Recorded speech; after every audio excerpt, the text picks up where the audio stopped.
The hardest part wasn't deleting the apps. It was realizing how many times I reached for my phone without even thinking. I expected boredom, maybe a little extra study time. I didn't expect it to change the way I paid attention. So I tried a simple experiment. For 7 days, I deleted Instagram, YouTube, TikTok, and every social app from my phone. Calls, maps, and messages stayed. Everything designed to pull my attention disappeared. Day 1 felt strange. Every quiet moment made my hand reach for my pocket. Waiting in line? Phone. Walking between classes? Phone. Sitting down for a break? Phone. Except there was nothing to open. That's when I realized something. Maybe I wasn't checking my phone because I wanted to. Maybe my brain had simply learned that every quiet moment needed a reward. Day 2 was the hardest. The urge didn't disappear. It got louder. I kept thinking, just check once, even though I knew there was nothing important waiting for me. Think about that for a second. If silence feels uncomfortable, maybe your attention isn't broken. Maybe it's been trained. That one thought completely changed the experiment. By day 3, something unexpected happened. I sat down to study, opened my book, started reading, and before I realized it, I had finished an entire chapter without checking my phone. No switching tabs,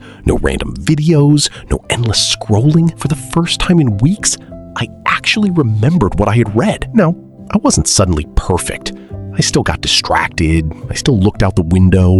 I still procrastinated sometimes. But one thing had changed. Distractions didn't last as long. Instead of losing 30 minutes, I lost 3. That sounds small, but those minutes quietly added up every single day. Day 4 surprised me the most. Everything felt calmer. Without constant notifications, my thoughts finally had room to breathe. Walking across campus felt slower. Waiting didn't feel frustrating anymore. I even caught myself reaching for my phone before remembering I'd left it at home. That tiny habit taught me more than any productivity book ever had. By day 5, studying became easier. Not because I became smarter, not because I suddenly loved studying, but because starting no longer felt like such a battle. And maybe that's the lesson most people miss. Starting is usually harder than continuing. Once you're moving, your brain naturally wants to keep going. By day 6, I stopped thinking about my phone altogether. It quietly became what it was always supposed to be, a tool, not background entertainment. That small shift changed how I spent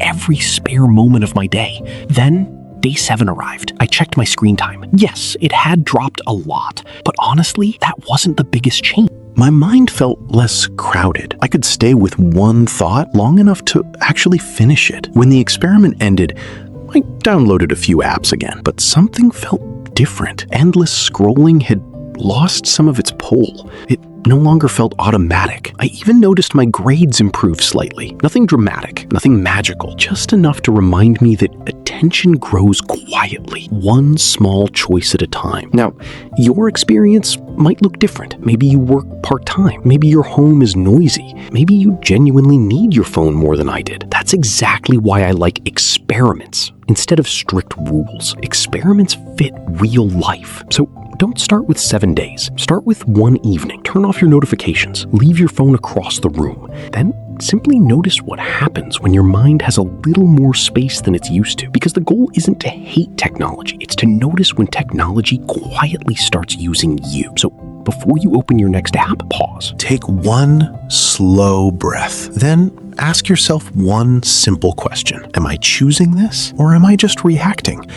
That single question won't change your entire life overnight, but it might change your next hour. And sometimes one better hour becomes one better day. One better day becomes one better week. That's how lasting change usually happens. Not through perfect discipline, but through small shifts, repeated often enough that one day you realize your life feels different.